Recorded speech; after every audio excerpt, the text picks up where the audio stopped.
What up, Palace gang, baby? Thanks for tuning in. Tonight we got a banger. We're going to be doing the absolute recap of Boba Fett, the series. And we're checking it out with Jerry here. And the gang, Palace, Caljero in the building. Let's get it. Let's get right into it here. Yeah, Thanks for tuning in, everyone. Babs 209C, we got a picture. What is my tiger. My tiger, that's okay. Everybody knows. Everybody knows. Somebody commented on one of our Star Wars Sense videos said, "Hey, Babs, is that your apartment number or what's up with that, dude? 209." I was like, I don't know. We got to check with him. Anyways, it's your boy Caljero, Star Wars Sense, the Palace Discord, the Palace YouTube channel. You know, for all our Star Wars heads, we're going to be diving into the Disney Plus series for Boba Fett, leading into the Obi-Wan coming up later this month. So let's recap this real quick. So the first episode of the 7-episode series, Chapter 1, Stranger in the Strange Land. We already met Boba Fett, obviously, in the Mandalorian series, which we covered. Check those videos out in our playlist for Star Wars Sense. But we already met him, and now this is his book of Boba Fett storyline. The episode when he was introduced in Mando Season 2 was directed by Robert Rodriguez. We talked about, I'm a fan of him as a director and a visionary. He's now the showrunner of this show. It's still being written and produced by Jon Favreau. This is episode 1, so we kind of find out what happened to Boba and how he's in the world. Talk about it, Babs. Let's go. So we get the intro, and it flies over, and you see the pretty iconic scene there with the Sarlacc and Jabba's sail barge, right? So it's obviously the destroyed sail barge, and then it cuts to Boba Fett kind of struggling within the Sarlacc's stomach, and you see another clone trooper's armor, and I don't actually know how that clone troop's armor would have got in there. I guess just dropped in over time from I'm sure when other scuffles or exactly. Yeah, there's probably more than that stormtrooper in the Sarlacc. Yeah. Oh yeah. But Boba Fett's armor is what obviously kept him protected from the acid for that long, and then he gets out of there. We see that barely had enough energy, and then he gets knocked out, kind of by the Jawas, and then taken by the Tuskens as he kind of becomes. Well, he's a prisoner first, right, and then he kind of becomes a part of their tribe more so as time goes on, and. To who, the Tuskens? Yeah. And the Jawas salvaged and took his. Well, they just looted him. Yeah, they looted his armor. They took all his armor. That's how it ended up later. Him getting it because the Jawas had taken it. So yeah. But that gives you the story of that, and then he starts training and kind of just becoming part of the tribe with the Tusken Raiders, right? Mm-hmm. And that's pretty much. Most of the episode is him kind of doing that. Little flashback to Camino and his younger self. Episode 2 flashback. Wow, that was crazy. Fire, right? So that was cool. Him in the back of the tank. So let's. And then go ahead. You kind of get a little bit of a intro with Fennec Shen as he goes into the town and talks to the one lady at the bar, just kind of letting her know that everything's going to be okay with him being the new daimyo, right? So, and then the kind of scene with a few people that kind of pay their respects as well. But most of that episode was just backstory. So it's the backstory of that leading into where we are with him where we're at with at the end of Mandalorian and stuff, right? Where him and Fennec Shan, so it kind of crosses that, right? It goes into the chapter 2, the second episode. Tribes of Tatooine. This one, there's some pictures here with him at the bar and stuff. So talk about what he's doing while he's training with these Tuskens. What is he learning a new way to fight versus him just being a soulless bounty hunter? It's kind of that. It's kind of that as well as him having a state of mind change as well, kind of like Boba Fett. The Boba Fett that we see now, at least, is a lot more tame, I would say, as opposed to the Boba Fett of the comics or Empire era, for sure. He's not a lot more forgiving or anything like that. He just isn't as ruthless. So I would say that maybe the Tuscans had something to do with that. And Yeah, there was like a spiritual element when they was with the Tuscans, yeah, right? It was absolutely, for a sure. spiritual, like type of religious type of vibe that I had got. And I know he's gotten older, he's gotten wiser, right? Wiser, of course. DZ likes to call him the boomer of the Star Wars universe. Anyways, but over here, if we're following this correctly, at the end of that episode, he's taking over the throne because he asked was it Bib Fortuna at the end of when he took the throne at the very end of Mando 2, right? I don't. Or Yeah, did we not lead to that yet? we haven't seen like that exact flashback. That one is in the episode 4, I believe, when he gets his ship. But we get to see the twins, right? And they do obviously talk about Bib. Yeah, how they talk about he comes in after Bib's kind of fail to the throne. Well, he wasn't able to control the power very well, right? And then According to the twins, it's still the Tatooine is still they still lay claim to Tatooine, right? yeah, they still call it Jabba's like territory, right? And then they have Chrysanthemum there as well. The Black Chrysanthemum, who's going to be their muscle, who he's not a fan of Boba. No, not right. Not at this very moment. No, definitely not. And Chrysanthemum, talk about his species real quick, and how does he tie into Chewie? Well, he's a Wookiee like Chewie, right? But he's definitely one of the bigger Wookiees that we've seen, and not only that, he's the champion of like the gladiator arena, right? So yeah, he doesn't mess around, man. No way. And he was introduced in the Darth Vader or Dr. Aphra comics. Which one was it? Yeah, it was one of the two. Actually, I'm not exactly certain where he was introduced, but him and Boba Fett do have a series of events together and a little bit of a history. And actually quite a bit of a history. So. And we'll talk about more of this in Obi-Wan, because I do believe they're going to tie Black Chrysanthemum in the Obi-Wan show. Because if you see Black Chrysanthemum, or what do you Chrysanthemum, yeah. You see him on the other side of his eye, he's got a scar. Mm-hmm. That scar, if they're going to follow the Star Wars lore, is caused by Obi-Wan. That's when he has a scuffle with Obi-Wan. Before this takes place, and we're going to be seeing Obi-Wan's journey leading into this, like before. Yeah, they could. So we actually see, because it's in the comics, at least it's what I know.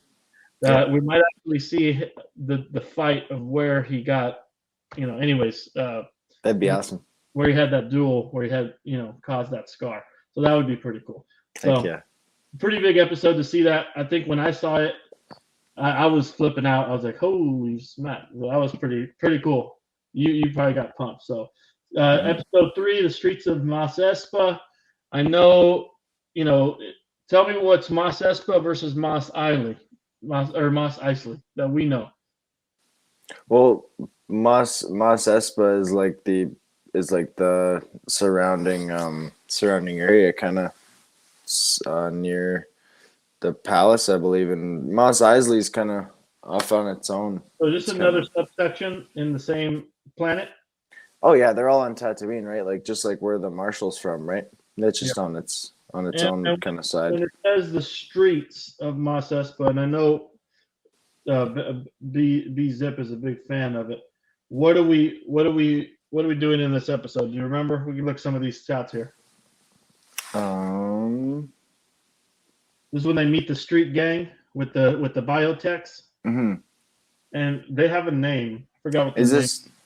Is this a Fennec's kind of backstory as well, right here? Is that it? Right. Okay. Yeah. So that's her surgery and stuff. Yeah. Yep. Because they put her together. Yeah. This ties that into, because in Mando, right? So this was the Mando crossover. Tie this in. Yep. Because you actually see the flares from the Mando and that other guy, right, shooting up in the air, and that's what causes Boba to go over. So you see that, and then you see him continue from exactly where you see the point of view in Mandalorian, and then he picks her up, and takes her in to get patched up and healed. So that's a pretty awesome episode right there. Yeah, and then it leads into one of my favorites, which is 4. But yeah, we'll talk about that here in a second. Mm-hmm. It's directed by Robert Rodriguez, the showrunner. It's got Danny Trejo cameo in it. He's the wrangler of the the Rancor. Rancor. Yeah. And then he dropped that Rancor. Who dropped? Oh, I guess Rancor was the gift from the twins. And to say we will keep this to watch over you, and then they took off, right? Yeah, they kind of said sorry, right? And here's a parting gift, essentially. Mm-hmm. Yeah. So that was pretty cool, right? And then we got a little backstory of and you knew this because you talked to me about it, how if you're gentle to the Rancor, then it actually will become one with you and all that. You want to talk about that real quick? Yeah, Rancors are actually very imprintable, so you can, if you know what you're doing, you can exactly like the bond that Boba and that Rancor obviously had, as we've seen in a couple episodes later. But yeah, so it's pretty cool. They're creatures that can develop a bond with humans. So yeah, awesome. we might see more of that in the later episodes. So Chapter 4, you could talk about it. This is one of your favorite ones. It's going to load up here. So The Gathering Storm. My favorite. Go ahead and it says this one just says Boba partners with Fennec Shan. So it sounds like now they're going to team up. You want to talk about what takes place in this one? So we see them go to the palace that's occupied by Bib Fortuna, right? And they get his slave 1, right? He asks Fennec for her help. He says, I need help getting my fast spray gunship, right? So she does the blueprints with her little droner, and they go in and they take care of business, and they get the ship out of there with some struggling out of the gate, because Boba Fett's ship is kind of super awkward, right, to take off with, because you're sitting like facing upwards, right? So you're essentially, you're looking at the roof. So he has to try to pilot it out while looking straight upwards, and it's a whole thing. So that's awesome. Where was his ship when they had to go find it? It was in Jabba's palace. Yeah, well, Bibs, I guess at the time, but it's still Jabba's palace. Fennec Shan, and then he run into Chrysanthemum again. I think so. Maybe in a different part of the episode, if it's like a flashback or a flash or something. If you look at this scene right here. Because when is Chrysanthemum's attempted assassination? Is that in this one, or is that in the further later? I think. Okay. But then we see this. There was a little bit of people trying to fool, right? There's a political game, kind of like Godfather-esque, between the other races, right? So over here we see the different races that are within Tatooine, right? There's like 3 of them, right? Because they're represented by 3 different species, each having their own people on the table. And Boba's trying to, tell them, let's team up and, work together. Otherwise, if you're not with me, you're against me. And they were all kind of playing like, okay, let's do it. But technically, they were kind of trying to fool Boba, right? And not work with them. So, and part of that ploy was some tricking Boba into thinking who destroyed the Tusken Raiders' land, like, living quarters and sections, because they burned, right? Some of them got killed, and it enraged Boba because they were the ones who kind of almost, nursed him back to health, so to speak, physically and spiritually, right? And then he goes on the Bacta, and then he sees that they've been annihilated, and he's not happy, right? And he kind of got double crossed, and he's thinking it's the biker gang that ends up being some other, other people here coming up, right? Yeah, so, well, the Pike Syndicate, right? They the Pike Syndicate, yeah. They pinned it on the Nikto speed bikers, so, and they tagged it too, right? So yeah, they set them up. All right, let's continue on. Unless you want to add to that. Chapter 5, some people's favorite episode, they called it. This one's the Return of Mandalorian. As you can see, directed by Bryce Dallas Howard. She directed some of the Mando episodes in The Mandalorian. I believe she's going to be directing an episode or two in Obi-Wan, maybe. But I think most of that's being directed by the showrunner.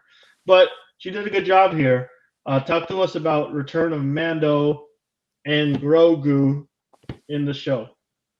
The only thing about this episode is I wish that it had one appearance of Boba Fett, just because of the actual like title in itself of the show being Boba Fett, right? Like that's the only thing I have to complain about this episode, and it's not a real like gripe, right? It's just the fact that you have the show Boba Fett without him is not proper in my opinion. Like just for 2 seconds, Jerry, I'm talking about literally just put him on screen one time.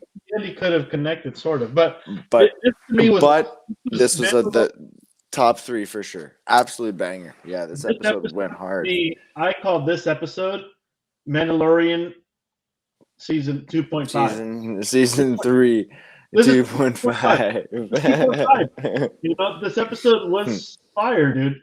Get Pedro Pascal, we get Obi-Wan, and we actually get our boy. You know, if you're watching this. This isn't a spoiler. This is a recap review of the Boba Fett. So we're assuming you've seen it. If you haven't, what are you doing? You know. But we see the return of Luke Skywalker and Ahsoka Tano in this episode, right? I don't know what they went off to another island, right? Even R2 comes back. Obviously, R2's over. That's in this one, or maybe the next episode. That's this one because Mando's only in this episode. Is he? Yeah. I think he's in the rest of the episodes going forward. Oh no, you're right. I'm sorry. He is not. Yeah. This is where he's introduced, and then he does cross with them. So maybe because I think this episode is mostly just him, right? Like it's him with the dark saber and stuff, and then the next episode. I might have it confused. No, you're all good. And then the next episode is where because as at the end of this one, he tells Fennec, right? He does see Fennec, and she's like, Boba needs your help. He's like, yeah, I'll do it for free, whatever. But I got someone I got to go see first. And then the next episode, we open up with R2's ping alert. Yeah. When he's landing on that planet, and R2's ping. Well, this episode, and the conflict is he's about to take off, right? He's over here with. This pod's Vizsla right here, right? Yeah. And he's dueling for the black saber. For the dark saber, yeah. Because he believes it. He wants to take it over, and he has to defeat it. He wants it back in his bloodline, yeah. Yeah. So that was actually, I love that scene when they were dueling outside the space carrier. That was sick. So they continue on. They run into, some of the rebel force, the rebellion. Meets up with the mechanic lady again. Some cool stuff. They're flying, in space. These were some really cool scenes, man. Seeing all this space action. So, right, pretty cool. Mm-hmm. All right, so we'll go into chapter 6, and then I'll let you lead off on this one. This one's From the Desert Comes a Stranger. This might be the one I was confused with. So this one, if we see director Dave Filoni, Mr. Black Cowboy Hat himself, who's now responsible for Ahsoka Tano. He directed the Ahsoka Tano episode in Mandalorian. He's directing Ahsoka Tano in this episode, because is this the right one? Are we in the right one? I think so, yeah. Yeah, and then but there's a lot of stuff that happens here. Talk about it. We see Grogu. We see a little bit of the. That's right at the end. Yeah, it's Boehner. We get a little Boehner, which was when I saw that blew my lid off, bro. I was like, no, dude, I was like, because I knew it was him from quite a far distance away, just because of the hat, right? And I was just thinking, I'm like, Disney, like, if you're gonna do him, like, don't mess him up, man. Like, don't mess up arguably the third greatest bounty hunter of all time, for sure. Who are those? But Boba. Django is way crazier than Boba. That's what people always forget. Boba and then Cade? And Cad? Yeah, okay. All right. Django and Cad though are pretty darn close because as soon as Django Fett was dead, dude, Cad Bane swept that spot up like In this episode, instantaneously. we see the return. I think we also see because right here is this might be the beginning of when we ran into him because he was over there essentially threatening the marshal and saying leave or I forgot what it was. He was essentially telling them, I guess, to surrender, right? Well, he killed the marshal, right? Like, yeah, he shot him, and so that's I love Timothy Oliphant, and hopefully we're not done seeing him. We'll talk more. He had the little yeah. We'll get there. We'll get there. We'll get there. But talk about we see Luke. Mando's over there because he wants to give. Was he wanted to check in on him, but he didn't want to talk to him. He wanted to give him the Beskar mail, that he had built in the previous episode, and he gave it to Ahsoka. He did not want Grogu to see Mando because he thought it might try to change his mind or whatever, maybe not make him feel sad, right? So then that was given to Luke. Then Luke was pretty much like, he can't have it all, right? Then he gives him a decision: are you gonna pick the lightsaber, or are you gonna go with Mandalorian, right? That was the stuff in question when they were over here. This is the scene, actually, right here in this part when he tells him that, right? Pulls it out of the box. So there's a lot going on over here. R2D was in it. Ahsoka was in it just briefly as the in-between communicator for Luke. But let's real quick, before we go to the next one, talk about Cad Bane here. So you said you were hoping they do it right. Did they do it right? Mouth is my only complaint. His mouth is a little off, but it's okay. But we're in agreement. Go ahead, you go. Oh no, you go. Okay, we're in agreement that blue, because a lot of people complained was it's not blue enough. But then we talked about it, and I said I did a little bit of reading, and I was also reading from Dave Filoni said, well, he's that shade of blue because as that particular race ages, they lose the pigment of that bluish tone, and he's older now. And almost all of them. You and I talked about this months, after we saw this episode. Mm-hmm. Almost all of them, and that's something that almost no one's gonna know, right? So, not only the detail of it is nice, but to make people when I dug that up, right? I was very surprised. Because the thing is, right, is other species starts at a different darkness of blue, I guess, right, kind of thing, and then, but yeah, as you get older, it fades. So they got it right on, man. Like other than the mouth, that's my only complaint.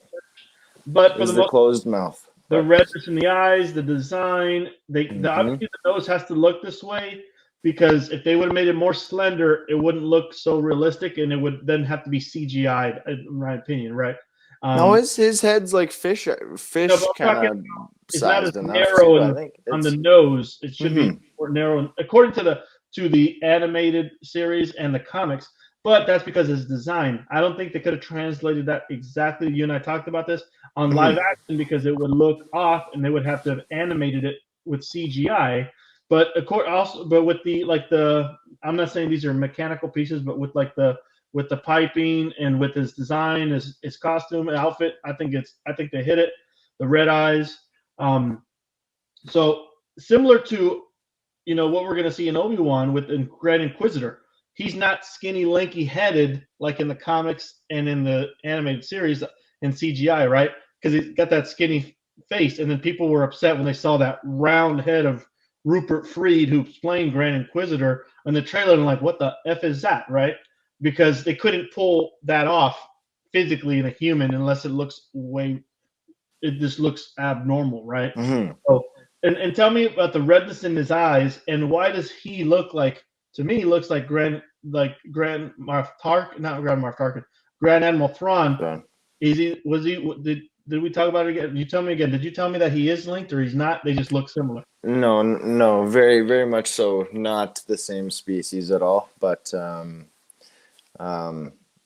because Thrawn is a chiss, right, from the outer rim. What is Cad Bane?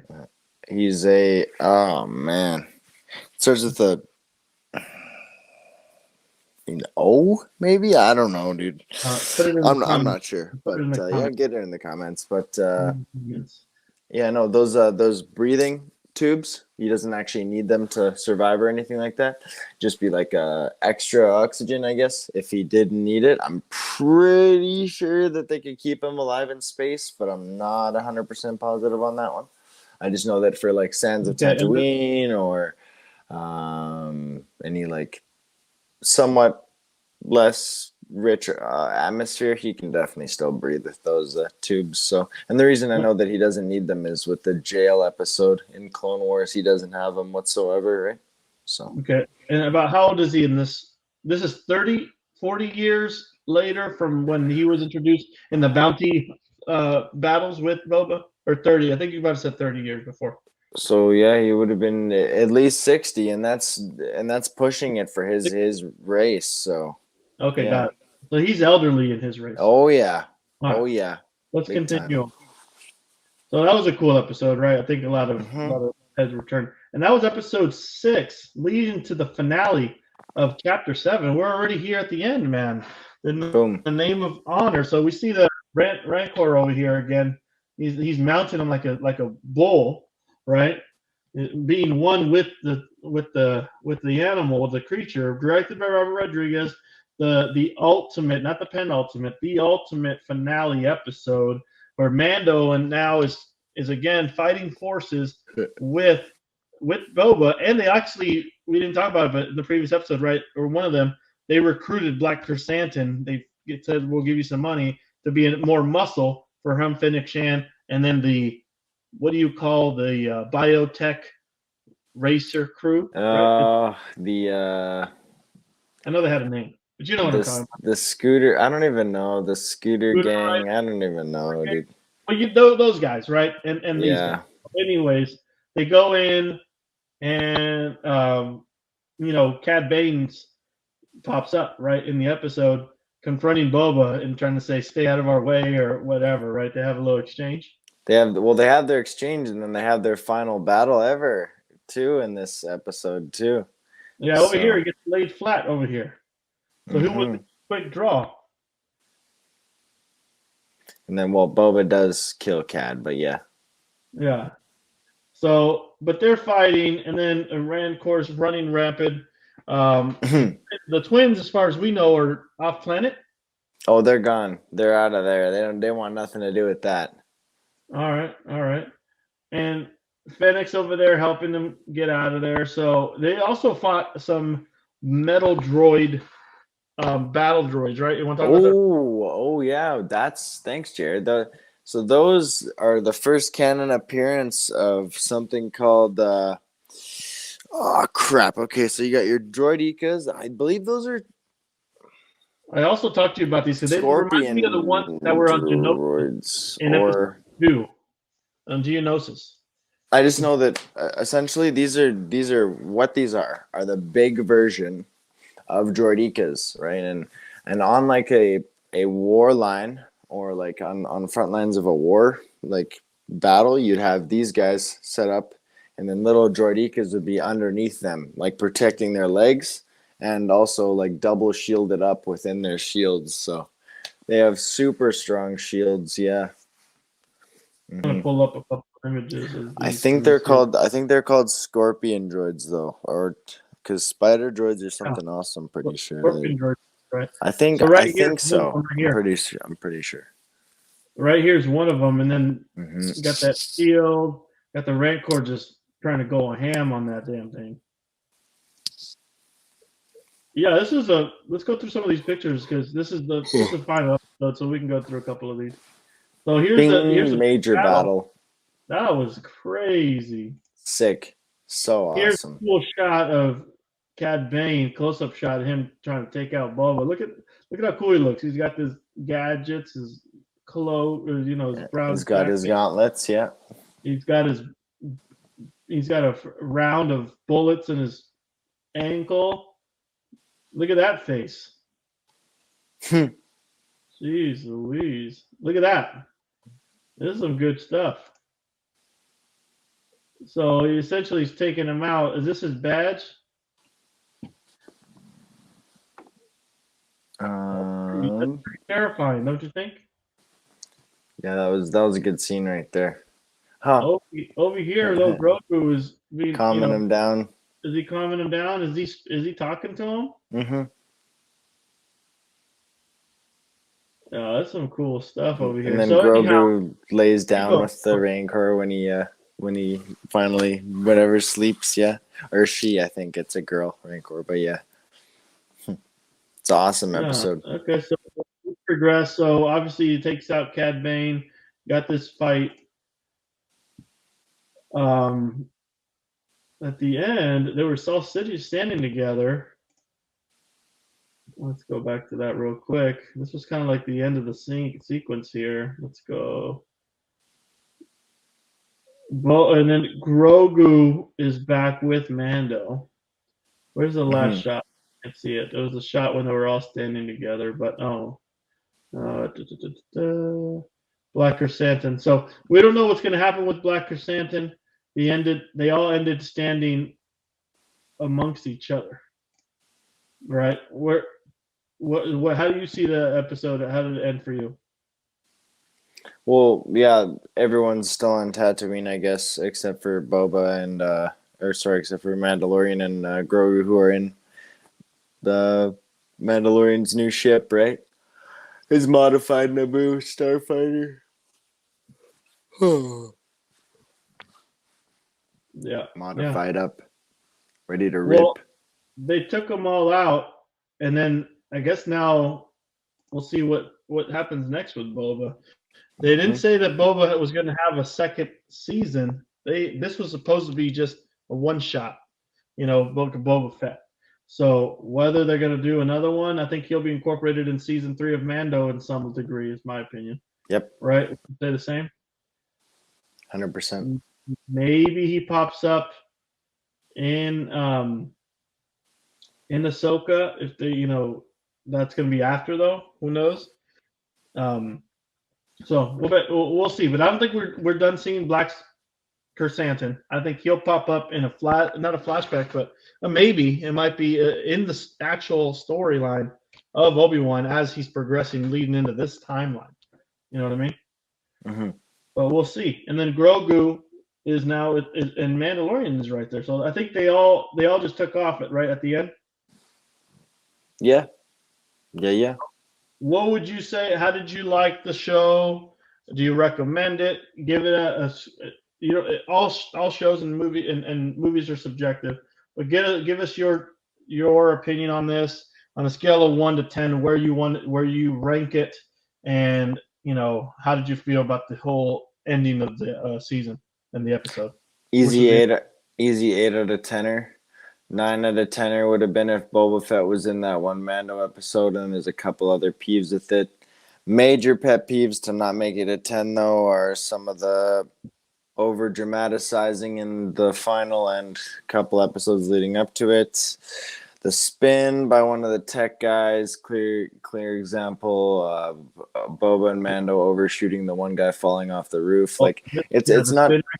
This guy. Yeah, it's not like it takes away a ton from the show, but it really does, because those moments right there make it not a 10 out of 10 episode. It makes it like, and it's like I said before, you don't have to make Star Wars cooler or make it seem like it's cooler than it is. All right, it's Star Wars. It holds its own name. You don't have to do that stuff. So we talked about it. Oh, and then another thing, didn't Boba go back and didn't he murder or kill or assassinate some of the political figures? That was Fennec Shan that actually pulled that off. She killed them all. Okay, there you go. She clapped the whole room. That was some justice that was served. These are the biker guys riding in these souped up Vespas looking things, colored.